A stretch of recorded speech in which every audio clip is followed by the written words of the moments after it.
go. So, hello and welcome to the Time War podcast. This is Voss. I'm with Muta, and KJ also might be here in and out. And we're just going to talk about the match today. So, yeah, go ahead. So, just before we started, you were saying something about Germany. And I said, Germany's kind of being slept on. What do you think of Germany's performance today?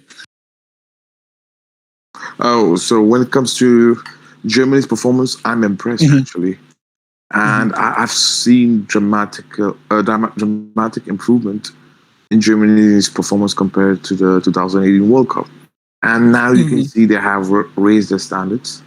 And even if you see pre 6-0 when they lost to Spain, the performance was I cannot pretty much respect them when they lost to Spain, or even some of the games they played before that game. But you can clearly see the 3-3 at the back system. It gives them solidity, defensive solidity. It gives them more of confidence in terms of on counter-attack situation to perform better. I believe this Germany team dealt all the counter-attacking situation of France with utmost care and perfectly. I'll say that. The word is perfectly. Other than Mbappe tackle, Mbappe from Hummels, which I think so he got the piece of ball, but he got the piece of calf of Mbappe as well at the same time. So that's debatable. But other than that, I see Germany's defending very good, and the own goal, which I think he should have done better. Matt Hummels' own goal was for me heartbreaking. Not gonna lie, from a perspective of Germany, I'm talking about German fans, or German, as a team, or even as a team, that was heartbreaking. But if you see after that goal, he scored, conceded, whatever, he improved his performance. He showed up. He raised his game. His defensive performance, he raised playing from back and even tackling, winning the first ball and everything, aerial battles, everything was on spot.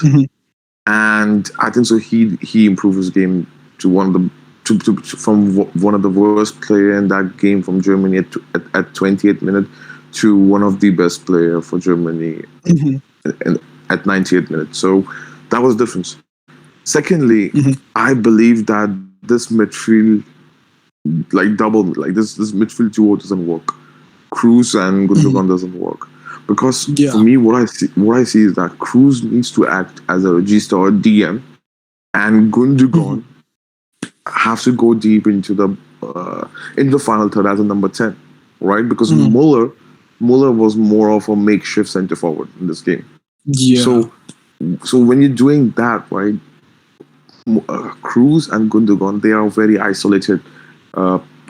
Horizontally, if you see, they were isolated a lot of time, and there was a lot of time space for Pogba and Griezmann to cover the Kroos passing lane, to block all the passing lanes between Kroos and Gundogan, and in a sense block all the passing lanes, which are basic thingy, I believe, but they did really well, and pick up the ball and exploit Germany on counter-attack.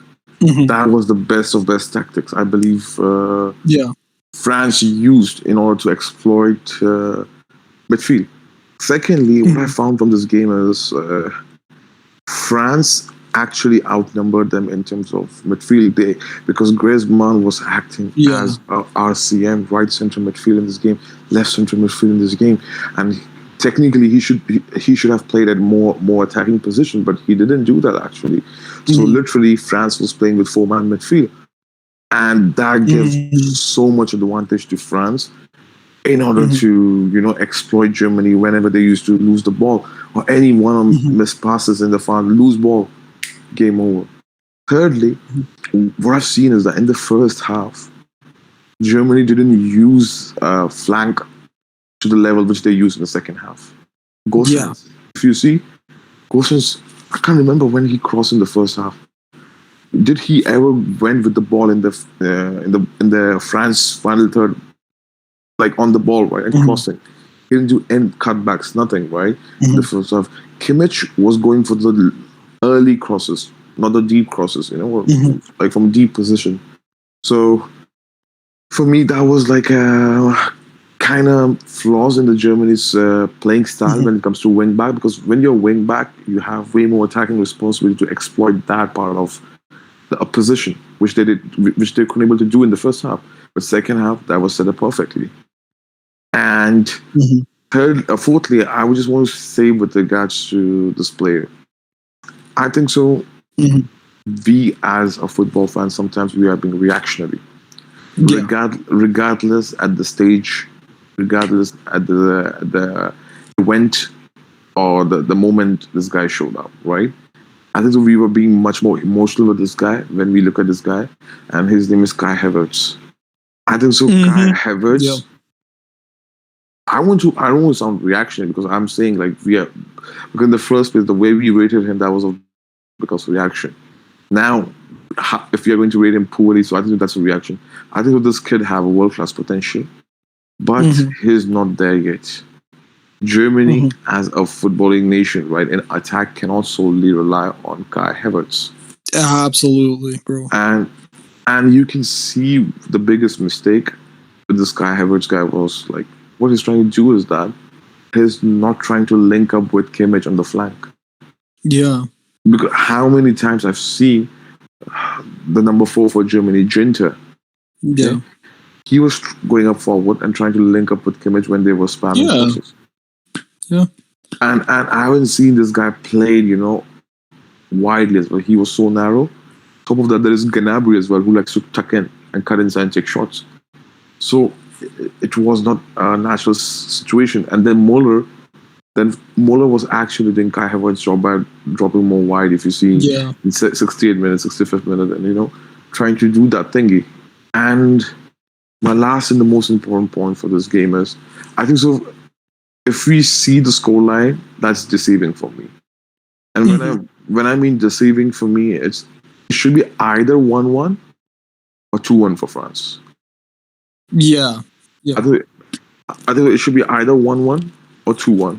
1-0 is deceiving, 100% for me. Because I think the quality of game was at the world-class level from both the sides. France, Kante. To be honest, Kante didn't do that much great job in this game. The Pogba. Paul Pogba, you can see he is a technical monster. He is like, today, the way he looked like the best midfielder in the world football. Yeah, okay? He did. Look at his Trebella cross with his strong foot, outside of his boot. He gave it to Lucas Hernandez, yes. And then Lucas Hernandez tried to, cut back to Mbappe, but Hamas scored the golden goal, yes. But that chance was created by Pogba. But I mean, Mbappe's goal, which was offside, was Pogba. You see, the one which Benzema scored was created by Pogba. You can see the defensive work rate, tackling, and everything. Pogba was all over the place, and he was doing defense, attack, midfield, create. So he was pretty much a brain of France in that game against Germany. Yeah. And the way Pogba plays, he was extremely precise. He was dribbling. He was like breaking the lines. He was like, for me, Pogba reminded me of Modric, to be honest, in this game. Yeah, he really did. Yeah, especially the way Modric played against England, right? Like, I mean, like you can see, like this is a younger, like probably physically stronger version of Modric. I don't think there's a physically stronger version of Modric because people always does this mistake by saying Modric is weak, but he's not actually. But relatively, Pogba's like bigger and stronger. Like at least like he can head the ball more. Like he can get higher. No, yeah, 100%. That's the advantage with Pogba. Look, he's taller as well. But when I see Pogba, you call a footballer over there. You call it artist over there. You call it magician over there. Because you can see the cream of the crop midfield we talk about. When we talk about midfield, that's what we're talking about. You know what I mean? People think Verratti is Pogba, but actually, Pogba is Verratti. You know what I mean? He is what people think Verratti is. You can call him in that way as well. Because he did everything. 10 out of 10. Tackling 10 out of 10. Dribbling 10 out of 10. Defending 10 out of 10. Aerial threat 10 out of 10. Clearance 10 out of 10. I mean, track back 10 out of 10, work rate 10 out of 10, shooting 10 out of 10. I mean, passing, everything, bro. I mean, like, for me, I think this is the best game of Pogba I've seen in my life. Not gonna lie. Like I Yeah. think this is the most complete performance of Pogba I have personally seen. I don't think so. Mhm. There's more complete performance of Pogba than this. I might be Mhm. wrong. Can't remember which game, but this is the most complete performance as a central midfielder. Okay. Mhm. Yeah. And lastly, I just want to touch about this thingy. I think so. The worst players from Germany was for me, in my humble and honest opinion, Gundogan. Yeah. Uh, then I'll say Gosens. Yeah. Then I'll say this guy. What's his name? Havertz. Mhm. Uh, I mean, he came from bench, so I don't want to rate him. Anyways, and then you can, to some extent, you can blame Hummels, but I think so he showed up more, and then he became one of the best players for Germany in this game. Mhm. So overall, and if you want to talk about the best players from Germany and France together, I'll name with first France. First number one is Pogba, arguably best. I think so. There's no argument. Yeah. Second, Rafael Varane. Uh, 100%. Third for me, I think so. It's between Lucas Hernandez and Mbappe for me. What I'll about say Presnel Kimpembe? Brazil Kimpembe was very relaxed and comfortable. You know what I mean? Mm. Yeah. Like it's not bad. Nothing bad about that. But I'm saying is like Mhm. in terms of he didn't have to do that much in this game. You know what I mean? Mhm. Like I'll say Lucas then, bro, for me, because Lucas probably did more than mhm. Mbappe, and Mbappe, like, he needed to time his runs way better. That was a really big flaw in his game today. To be honest, look, I want to rate Lucas Hernandez, but the reason I'm rating Lucas Hernandez over Mbappe because that goal Mhm. actually lead where Lucas Hernandez was involved in that. Yeah. And defensively he outclassed Kimmich in this game. Outclassed Kimmich. Yeah. Kimmich couldn't able to overcome this guy. Like Mhm. aside from one incident where he slept his footing, if you remember, Mhm. Lucas Yeah. Hernandez. Mhm. Other than that, I didn't find anywhere where Kimmich was overpowered with this guy. So I think I'll give Lucas Hernandez this number four, and then number five for Mhm. me easily have to Mbappe easily, Mhm. and then I don't like then it's totally subjective which player you take. Anyways, other than that, like for Germany, I'll name top five player for Germany. Number one for me, Tony Cruz. And he also, Easily. like, if you see the amount of pass, tackling, completion pass, everything, was best from him from Germany. He gave all round performance from me, honestly. This Mhm. is like a bit more controversial, but think this way because he showed up. He grew up in the game. He grew up in the game. It wasn't like he didn't grow up in the game. It's not like he gave Mhm. up totally. Mhm. I read Matt Hummels. Mhm. I read Matt Hummels over other players. Then number three for me, it's difficult for Germany, man, because there's so many. Yeah. Like It'd have to be like, I think definitely Ginter also deserves an honorable mention, dude, yes, because, like, yes, no, yeah. he does, and that's why Ginter for me number four, Mhm. number three, sorry, number Yeah. four for me, I'll go with Joshua Kimmich, number Yeah. four, and number five. No, Rudiger. actually, you know what? Yeah. I'll go with number five, Rudiger. Yeah, that's perfect. That's perfectly said. Yeah. Mhm. So that's best five for France for me, and this best five for Germany for me. Mhm. And lastly, again, I want to say that, bro, this is very important because I just keep on forgetting my train of thoughts with this guy. The biggest mistake Joachim Low did in this game is a very late substitution, Horrible. extremely Yeah. late. You know what? Sane should have been replaced. What is his name? This guy. I forgot this guy, man. Havertz. Havertz. At Yeah. 55th minute.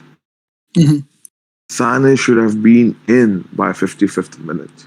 Mhm. The second guy, I also they needed to start Timo Werner for Nabry.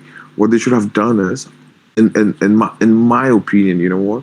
They should have taken off Gosens and put Sane over there on the left flank Mhm. instead Yeah. of Gosens, and you bring on Kevin Volland now as a Mhm. striker Mhm. instead of Gosens. You know what I mean? So you have Yeah. front three of Gosens, Muller, Volant, and as a striker, and then Nabri. You have Yeah. that front three Perfect. and Sane from the left wing back position because ultimately Mhm. France didn't threaten. I mean, they threatened. Like if you see the two goals was offside and all. Mhm. But overall, when I see France, they didn't. They was pretty much relaxed because there was no one inside the box to exploit Rafael Varane and Presel Kimpembe.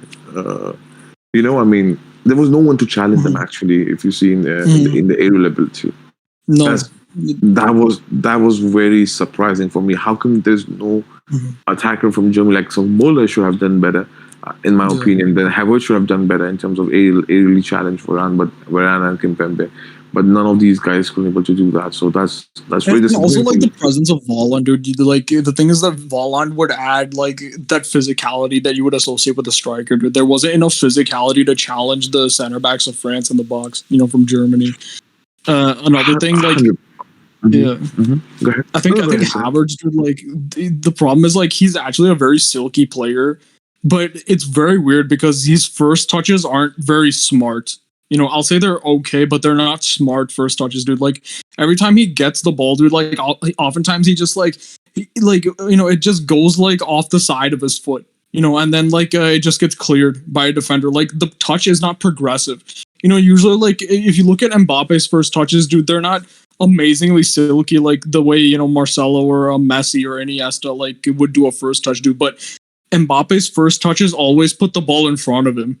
When you put the ball in front of you, like you put yourself in a position where you're able to move towards the goal. Or be more like offensive and progressive in like like in your play. But like with this guy, dude, like all of his first touches, especially in and around the box, like were not going towards the goal. Like they were not putting the ball. Like Havertz was never putting the ball in front of him.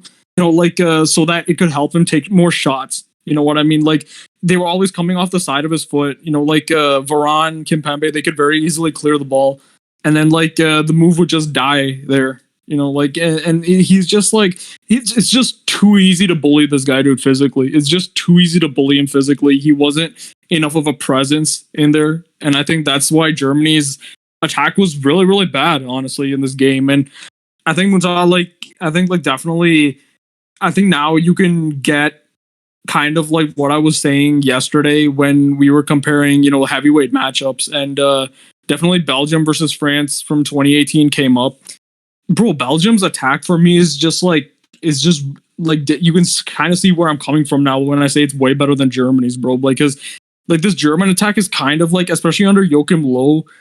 I mean, he doesn't really help the situation. It's kind of unbalanced and very unorganized. Whereas Belgium, like they know exactly what they're doing. Like it's just perfect. You see what I mean? Yes, yes, yes. Mhm. And one more thing I just want to point it out. People are so reactionary with Tony Cruz. How can you Mhm. expect Tony Cruz to be a box to box DM and even AM? Because Gundogan job responsibility was to at least, I mean, play smart football. If Tony Cruz is pressing Pogba or anyone else, you come and track Kante or some other players like Griezmann that runs, right? I mean, there was no chemistry, no understanding. And for me, Gundogan, I don't feel I don't feel that's a very good partnership in the next game against No, Portugal. I think so. no. I think so. There should be, from in my humble and honest opinion, I think so. For next game onwards, it should be Cruz, Kimmich, and Gundogan. Mhm. Gundogan up front because that guy was very isolated. Because midfielders, they cannot be isolated. Like when you play in the double pivot, especially, right? You Mhm. cannot be that isolated. With each other. You're too far.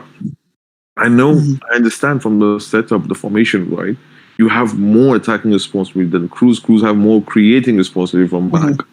I get that totally. But that doesn't mean that the distance between both of you guys would be like at least a mile. Because now, once Mhm. counter attack is there from France, I mean, Cruz in the DM, and he needs other guy, other player, his midfielding partner to track the runs, and there's no one Mhm. now, and that responsibility was falling on Hummels to do it. And if you see, Hummels did that thing in the second half very well. So Mhm. for me, I don't think so. Gundogan is a kind of player where he's CM. You know what I mean? Like Mhm. he's like a CM. He's like more of an AM. Like, don't get me wrong. Yeah. Like for me, I need like for next to Cruz, you need to put Verratti, Pogba, someone like that. You know, Kovacic, Mhm. or for example, let's say even Kimmich. Goretzka, because Goretzka have that ability with his Yeah. legs, He with his was power. really badly missed by He, Germany he today. can go that he can go up front and he can come back as well. Mhm. Gundogan couldn't do that. Gundogan is not Mhm. two-way midfielder. Neither Cruz actually. So Mhm. so Cruz's responsibility was very deep compared to Gundogan was very attacking, and that was the Mhm. messed up part. Because who is the guy now in between them to stop the counter attack? Let's say this because Cruz is pretty much playing as a centre back now in the build-up phase, and Gundogan is in the final third now. That was I know midfield setup was very bad from Yogi Low. I Mhm. think so. He needs to change in my opinion, okay, for this France game, you needed Kimmich on the wing. But other than Mhm. any team, I don't think so. You need Kimmich on the flank now. I think so. Mhm. Kolsterman and all these other guys can do job over there, and Yeah. even Ginter could do that job if I see today. So you don't actually need Kimmich to be in the flank. You need Mhm. Kimmich and Cruz, and then you can have Gundogan up front. By the way, Thomas Muller disappointed me to some extent. He wasn't that good. Mhm. His touches was ass. I mean, if I'm being honest, like off, and Mhm. he didn't create any rudimentary job which he does. Yeah. If you Mhm. remember with Bayern, and That's what I lastly, mean, Muta, dude. Like Muller, he needs. Like the thing is that like between the aesthetics FC and the efficiency FC lies the truth, right? And somebody like Sean like was kind of getting at the right idea. He called Muller a system player, but that's not really true. But the thing is that like you can't overhype Muller's abilities either. You know what I mean? Like the truth is he is a limited footballer. Like I feel like Muller without a modern number 9 in front of him, not even it doesn't have to be a world class number 9, but has to be like at least a modern number 9 who can, be a physical presence in the box, do some basic link up, occupy defenders, like pass him the ball, Mhm. create space for him. Muller needs that. Without that, he's not really the same player. He's not really effective. He's not really in the game. Like he Yep, wasn't in the game today at all. yep. And for me, what I expect from Muller, okay, I expect smart work from him. And when I Mhm. mean smart work, it doesn't mean that he has to be creative with his ball on his feet. No, smart Mhm. work, right position. Sometimes, okay, there's a set pieces, right? So you can go on the far post, exploit those areas. Mhm. You could exploit, the spaces between Varane and Kimpembe. Let's say that in the Mhm. air, tuck in inside the box. You know what, off ball moments. That was nothing from Muller in this game. I remember in the Mhm. first half, he got the header right, and where he directed towards the goal. The cross was actually from Gosens, I remember, but it was slightly Mhm. high, which he was unlucky to be honest. But if that would have been connected properly, that would have been in the goal. But after Mhm. that one chance of Muller's brilliance, you can see he wasn't anywhere in the game. So for me, No. even Muller, I was disappointed with Muller's contribution, what he's known as for. And Mhm. in my opinion, if I talk about the quality of the game, I think so. This was 10 out of 10 quality. I don't think 100%. I mean, people might criticize France playing style, but that's how they play. They play smart football. They don't have to. Mhm. They are not egoistic football team, which they believe in, like utter domination, utter this, utter that. I think they are a very smart team, very smart Mhm. individuals, and some of the lads, like young players, and like they play very beautiful football. That team, Mhm. and player like Mbappe, they know they don't have to be that flashy in order to get the results. And Mhm. this was a results business style ultimately. Yeah. So it doesn't bother or matter anything about how good you were in terms of attack. It doesn't matter to Mhm. me. When I see like this game as a neutral, in my opinion, this was a purely result business game, Mhm. and and at this stage, you cannot expect France to play out and play the flashy football the way Germany was Mhm. playing because they were forcing. It's they're forcing Germany to play that kind of football ultimately because Mhm. they don't want Germany to, like, in a sense, to like they were keeping the ball. Let's say Germany's keeping the ball. You can clearly see there was no cutting edge from Germany. Germany didn't came close that much. I can't remember who took long reach. Do you remember? There was a chance where Germany created, right? Where Gosens won the header from Kimpembe. And then Tony Cruz took a shot, but Gosens was lying down and he hit the Tony Cruz. I mean, Gosens. That was the only chance I think. So they direct shot they took. And Nabri missed the big chance. Yeah. I think that should be 1-1. If I'm being honest, that should have been 1-1. Because what I see is that when the ball was coming towards him, the flight on the ball was really high. So it was a volley. It was not an easy chance in the first place. Yeah. What he thought is that instead of shooting with his top of his foot, just connect the ball with his side of the foot. And he was almost there, actually. I mean, I said the decision was right, but it bounces off over the bar slightly. And because if the ball would have connected perfectly with his side foot, that would have been 1-1. I could have seen that. And yeah, that was a mistake from even Kimpembe because Kimpembe didn't track what do you call Nabri over there, because Nabri was very smart to go in in that pocket of space. You know what I mean?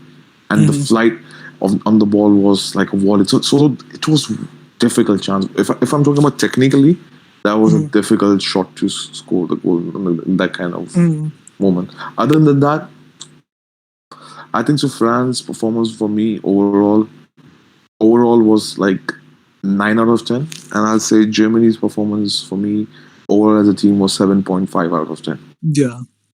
I'll say the worst player for France, maybe the worst player on the pitch was probably Rabiot, bro. Like, I mean, this guy, like, it's like France were actually with 10 men in the whole game. Like, until he came off, bro. They were actually with 10 men in the whole game because Rabiot added absolutely nothing. Like, nothing. My thing is with Rabiot, I just want to just slightly touch, then you can go to KJ on this. What Rabiot does, right? Exactly the way he plays in the midfield. I see Kingsley Coman can do the same thing in much better way. Exactly, bro. And the thing is, like, France, dude, I feel like they're playing exactly the right way to get the best result, which is counterattacking football. It just works in international play, right? But I feel like, you know, like, I still think like this German defense could have been got at more than what France created, dude. Like, I think France should have created more danger and probably scored more than just Hummel's own goal. You know, and I think like they need just more oomph going forward. Like, I feel like Lucas was phenomenal, dude, but I still think Lucas as a center back with Ferland Mendy as a left back would be an improvement. And I definitely think like Coman, like, or even Tolisso, but really it deserves to Coman like in Rabiot's place, dude, because Rabiot doesn't really add much work rate. The thing is, Coman can add whatever defensive work rate. He's one of the best like hardworking wingers out there. Yeah. You know, like, and he'd actually like break the lines, you know, or break the press of Germany more in counterattacking situations. He's probably the second paciest player in France after Mbappe. You know? I agree. I agree totally with you. And I just had to one more point, like a little bit icing on your cake with this argument of yours, which makes sense. I mean, remember they played 4-2-3-1 system, right? France, right? Remember the role of Matuidi in that team. Matuidi was winger /LM/CM/DM, right? That was his role. Matuidi, right? Coman can do that job. He can give you the same work rate. And you know what fun part is? He'll be better attacking than Matuidi. So you can switch Mbappe to right flank. You know what? Or it could be like 4-4-2 as well, like in game. You know what I mean? With Mbappe and Benzema up front, and then you can use Coman as a Matuidi, but it's like a more of a technical Matuidi you have now. We can give you work rate, who have pace and attack. He can be press resistant. He can give you different dimension of football as well over there. So in the bigger picture, if you see that should work, but Yeah. I just don't want to go there. Why the French national team coach will not pick him up? So I just don't want to go there. Lastly, Rafael Varane. And being a Madrid fan, I think so. I deserve this opportunity to praise him. I think so. Rafael Varane was outstanding. In this game, he showed why he is top 3, top 5. No, I just want to say that why he showed up, that why he's top 3, top 5 centre back easily for the last decade. Okay, he showed up his defensive attribute. He showed up his pressing, like if you see Germany pressing multiple times and he will compress. I mean, that was not easy. He dribbled past super. So for me, I think so. The notion that he's not press resistant is out of the window now. It's out of the window, and I think the way he did and performed is very good. The only bad thing about Varane, I'm not talking from this perspective, I'm talking as a player, is he is not that mentally strong, if you see. Because every defender makes a mistake. Look at Hummels. He made the mistake, right? But he was mentally so strong that he could able to come back. So Rafael Varane, if he made a mistake, he just simply, there's a panic station on him. Like against, you can see against City, right? He made the mistake, and because of that, we lost the game. And then again, the panic situation. So I think so. That was an unfortunate situation with him. I get that, but he wasn't like he cannot control sometimes himself. But sometimes, on very few, very rare occasions, it happens with Varane. But it happened with him. So where he's not mentally that strong compared to other defenders who make mistakes but can come back as well. You know what I mean?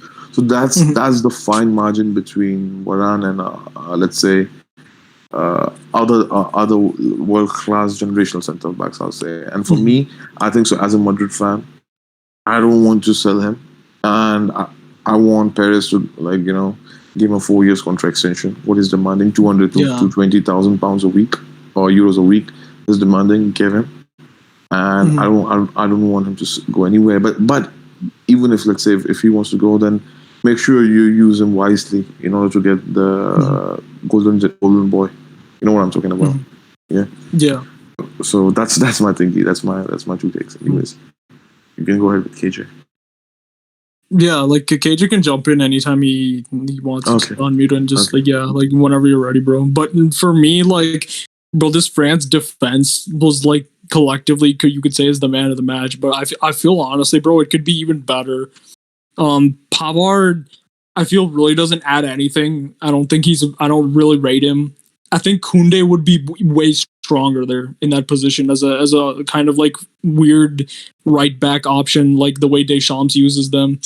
I think Koundé was built to play that role as a pseudo right back, who's actually kind of a center back.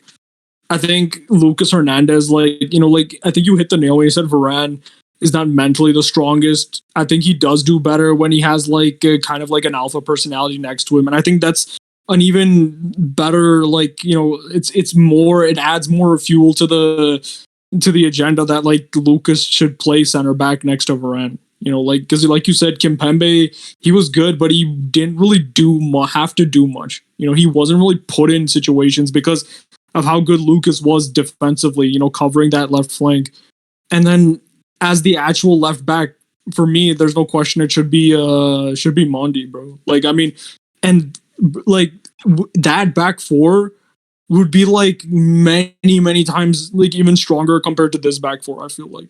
That defense would be insane. Anish, and one more thing, people, I know where I'm going with this, but I'm very aware of this, where I'm going with it. I think so. Can we say this France defense is at least on the same level of Italy's defense back in 2000s, 2002, 2006? I think so. I completely agree. Because this defense... Because this defense is there. I believe this French defense is on the level of that Italian defense. And okay, there might be big name players like Maldini, which I don't see in this team. And I mean, Nesta, that's more for talk about who's better, then I understand people might say Maldini and Nesta better than this French defenders. I get that. But we're talking as a unit. When I see this French team, they remind me of Catenaccio defenders. You know what I mean? It's not easy. Do shall not pass. And actually, this was do shall not pass. There's no way I can't remember when was the last time a player scored a goal from a set piece. I mean, proper goal from set piece, not deflection. Okay? Proper goal from set pieces against this French team. Can't remember. I can't remember when this French team last time conceded a goal from a set piece, whereas opposition defenders or attackers are scoring goal, header or tap, whatever you call it, but not deflection. Okay, against this French defense team. Yeah. So this is very funny. This is very not funny, surprising. People are not talking about this. And I think so. If this team wins Euros, the standards and the ratings of these current players will be higher than what they have been rated now. Yeah. So I think so. That would be the best team, and I still believe that this team is the strongest and the best team in the world football. Not just in Europe, in the world football.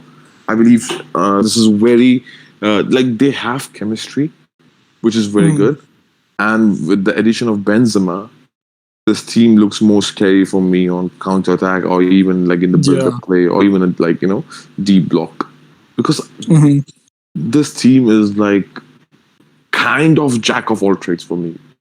And it really is. When I see jack of all trades, like from a club football perspective, it's like Real Madrid. You can see the three-peat Real Madrid, the team from 2011 to 2018. That was like a team can play varieties of football. So I can see this team doing that kind of that football. You know what I mean? Yeah, they're very defensive compared to the Real Madrid because that's a club thing. So you have many games you can't be that defensive when it comes to playing the club games. But this team I think so is kind of going in that way. You know what? I can see the trend of this team going in that fashion. You know, and World Cup 2022 is approaching fast as well, and this team is not getting slowed down. So I mean, I hope, man, something crazy happen and this team wins. And anyway, so that's my personal opinion with regards to French national team. Yeah. And like my thing to add to that comparison with Italy, dude, like another similarity is that like this French team isn't even using some of its best defenders. Like how I just alluded to. Koundé, I think, would be an upgrade on Pavard. I think Lucas would be an upgrade on Kimpembe as a center back. I think Mondi would probably be like a really, really strong left back option for them. Like that back four is even more like terrifying than the current one. And on top of that, I wanted to add another thing. Like, what defending as a team is more important than having just like two good center backs. Because in defense, like half the battle is how your team is organized and how they limit the space, limit the passing lanes, stop the other team from progressing the ball. And I think, Carlo Ancelotti once said this, the best defensive shape is a 4-4-2 on the ground, and I think France, and you have to commend a player like Griezmann, players like Coman when he gets a chance to play, for tracking back and helping to create this sort of in-game formation.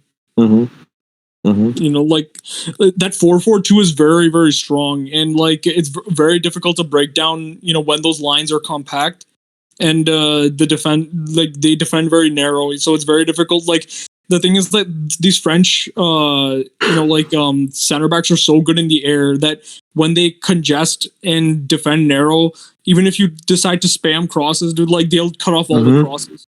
No, 100%. And this is the beauty about this French team. What I've learned about this French team is like they are very good. They're great. They have great players, great defenders, I'll say, who are very good at reading the game. Back four is there, obviously. Kante, who's extremely great in reading the games. And reading the game, reading defense, where he should be, and all those things. For me, in my humble opinion, I think so when it comes to defense, I see that back four, including Kante and Griezmann, are the leaders to defend. I know it's Griezmann, should be attacker, but but this is the thing here about this team, where attackers can also defend. So Griezmann drops deep to defend, And when it comes to attack, the more responsibility are on the players like Mbappe, Benzema, Pogba, and sometimes Griezmann gets into that hole. So this team is like, what, divided perfectly into, okay, which players have attacking responsibility, which players have defensive responsibility, core defensive responsibility, and they're very disciplined team, because discipline will take you very far. This is how it is, right? And let's say this, right? They don't have a wing back or full back where they are not disciplined. Let's say they're not tracking back. They're like wing backs or full backs that the job is to defend first. So they do their job, maintain the shape when it comes to attacking team. And when I see a technical team like Germany or struggling to score goals, I can't see teams struggling to score goals. Can open up France that easily. That's my dude, honestly, bro, like I don't think England and Portugal can do it. Like I don't think England and Portugal have the right attackers. Like I think these guys would just eat Kane. Like the only team I can see that can give them issues, like from a defensive, like France's defense issues from an offensive standpoint, is Belgium, really, because of like how good Lukaku is and like how well the team, or not just the team, but just specifically the attack is structured around him. Like I still think they're probably the biggest challenge France can face. Yeah, but they don't have defense now, so they are more vulnerable now than what they were in 2018. So for me, I understand, but I don't think so. The individual ability of any player can make difference against France. Like some people, like this is hypothetical, right? When we're talking about like, Messi, Cristiano Ronaldo, Neymar, let's say like any other player, right, can individually create different. There's no way. For you to beat this team, you need at least 2-3 attackers who are on the same level and can unlock this team. It's not that easy. This is not, because this team is not worried about their reputation. Oh, we're a defensive team, or we are like pragmatic team. They are not at all worried about their reputation. When you win trophies, they don't care about reputation. It's like they are they're acting as if they are like a international team of Real Madrid. Like, you know what I mean? You don't care about the thingy. W is W, like dub is dub. Like ultimately, it's not. It has nothing to do with your approach for the game. But that's how this team is responding, and I think this is the most dangerous thing about this team, because if this team wants to attack you, they can score goals. If this team wants to defend you, they can contain you. So that's the most scary part. Yeah.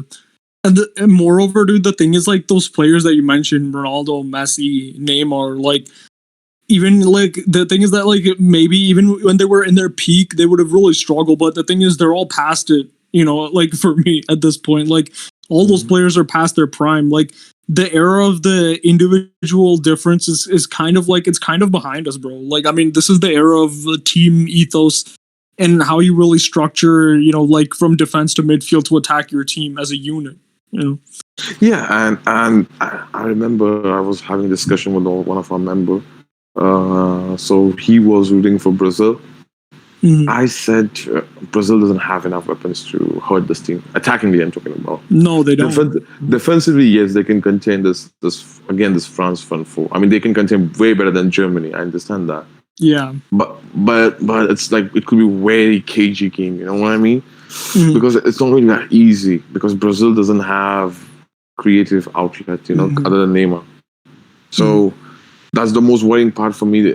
Like, what and how France can lose is like self-destruction in terms of internal politics, something like that, or players like losing chemistry, and then might be injuries, something like that can be the reason, to stop this France not from winning 2022 World Cup. Because I don't think so. This Euros is just a warm-up tournament right now, the way they're playing now for the World Cup. I think that this Euros will be just a very good tournament to just gel up together this team, like all these with players, Benzema up top and everything, Benzema and everybody, right? So you just come back together, you play this tournament, you win as a team, you build a relationship with everyone. Whatever the feud happened in the training session between Mbappe, Benzema, and Mbappe and Giroud, just throw it away out of the window. Okay, sit together, you have chat together, you play like a family, you win together, those Euros, and then see you again, each other, like after 1.5 years. in the World Cup. So I think this will be the plan and approach, and they have to play with each other really well. Because I remember Benzema has so much influence with the players like Dembele, Mbappe. You can see Pogba, Kante, all these players, Kimpembe. When Benzema scored the goal, you can see the celebration, right? Like from the bench, like Dembele was hugging Benzema. Everybody was hugging. You know what I mean? Like as if they celebrated together. The Benzemas come back, and they were like as a family, like as a brothers together. Coming back to life, as if even they he's feel kind of like so much, like a father figure almost to this team. Yep. As if they you know what I mean. Like they also felt bad for him. Like after 6 years he came back and scored the goal and all the. It's like what it's like, dude. It's like when have you ever like seen like clips of like little kids running to their dad after he comes home from work?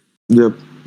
Like Exactly. So that was like a love, compassion with all the players together, and I think so. This is very great atmosphere for this national team to flourish more and more and more, and win the team. And I honestly believe that if this team played together more and more in this Euros together and win together, it will be much better, and they can build a strong bonding and foundation with each other. So that's the beauty about this team, and it's not about just work ethic and just being professional. I think it's more than professional. They're more for family, and it should work in a much better way from them and for all of these. And the lastly, what I've seen is that at least for this starting 11, they respect each other a lot. You know what I mean? Like it's giving me glimpses of 2010. Spain, other than the Madrid player and Barca, he hate each other, but still, like they respect each other a lot. On the pitch, you can see Lucas Hernandez is like to say something to I forgot Rabiot. Rabiot was trying to do something, like Pogba, like they have an understanding with each other, in the dressing room as well. I think so. So this team is a very big W, and the entire media, especially English media, was just waiting for France to lose this game just to write, Benzema and Mbappe are the reason for France losing this game, and because they didn't start Giroud, so the criticism was almost there. So you can see, but they pretty much killed that criticism in this game, and the criticism was almost killed if Mbappe just held his run better. Yep. So I was extremely very satisfied to watch this, and I hope this team do better. And I hope this team, because this team deserve, in my opinion, this team deserve to be the best in the world. Yeah. I think they can win all three of these group stage games, bro. I feel like Portugal's defense, the way they play, they can be got at more than Germany. I think if these guys really get at them, they can beat Portugal easily. To be honest. Yes. And when I see Portugal, the way they play, first of all, I need to give respect to this guy, 36 years old, highest goal scorer in the Euros history, broke the record of Michel Platini, which was held for how many years? For 20 years, if I'm not mistaken. Yeah, 20, maybe more. Yeah, exactly. And he showed why he's the greatest football player for me, in my opinion, because greatness has to do with showing at this level what you need. And regardless of criticism is not being that involved in the game, is not that eye-pleasing to people. I understand people's criticism. It's fair to some extent. But in my opinion, this is the moments where, the players should show up. In my opinion, I think so. This is the best the biggest performance stage. in the biggest stage from Ronaldo this season. I think so, because he was disappointing with Juve in the Champions League. So after that, I think this is the biggest performance from him in the season. And I think so, man. This guy is very good, because what I thought is with the first penalty, I thought, okay, it's penalty. And the way Ronaldo celebrated that, even that was cringe for me to see. Come on, why you do that? Come on. I mean, people call you Penaldo, and then you're celebrating more and more. Are you doing it deliberately in order to make people more hurt or cringe? That was actually kind of cringe stuff for me. But what he did immediately after that, the link-up play and then dribble past goalkeeper and take shot with his left foot and goal. I mean, passing 1-2. You can see, man, this guy. I mean, this guy is like pretty much a shadow of himself of what he was at Real Madrid or Man United, but you can see still there is a glimpse of left. You know what I mean? This guy can do, but still, that's not enough to beat France. I mean, in my opinion, I think so. Portugal needs to be more than that. They have to be more than that. What I see is that if Portugal beats Germany in the next game, right, and France will beat, if France beat Hungary in the next game, because I don't want to sound arrogant. Oh, France will beat Hungary, because if they beat Hungary and Portugal beats Germany, so pretty much the top two has been solidified now. So we know, pretty much B team of France and B team of Portugal is going to play. We know that. In the final, I don't think so. They will take risk to play the strongest 11. I don't think so, because if let's assume that if both of them win the second game, right, and it goes through, let's say this, right, so pretty much certain of qualified, regardless of Germany wins the last game or Hungary wins the last game. That won't bother them in this scenario. Okay, so I think so. They will play pretty much the B team, and that would be the smart approach for me if they do that, to make sure no injuries and no unnecessary suspensions. Yep. Would they go for the first place, knowing that it's a much easier path to the final? I think so. France, as a football team, they don't worry about going the first place right now. They're not. For France as a football team, I think so they can beat anyone. I think they have beaten the second best team in terms of ability in the Euros now. In the opening game and in their home ground, in the Bayern Stadium, Allianz Arena, away. So, I mean, this is the most technical ability team right now after France itself, or could be better than France in terms of technical ability. Ability-wise, this is the best team they faced. Yeah. And they've been in the home own ground. So I don't think so this is like anything to worry for us. Portugal, 100%. Portugal needs a first spot. Because if they don't get the first spot, I mean, that's very tricky for them, because Portugal, because they might face Belgium, or Italy against Portugal could be another disaster, because surprising is a part of football. Surprise a part of football. So you can simply say, against Spain in the friendlies, they were not that good. So again, I'm saying, like, for me, Portugal can lose to teams, right? But France, I don't think they should worry about the position, because they are a really good team. Yeah, they can beat anyone. Like, pretty much nobody. Like, even in terms of matchups, I don't think so. Any team in terms of matchup can harass or, like, in a sense, jeopardize France's chances. No, so, unless France wants to, their own players doesn't want to show up. If that's the case, then the story is different. But with me, this team is so versatile that out of 11 players, right, any one of them can show up. Any one or two show up in different games, man.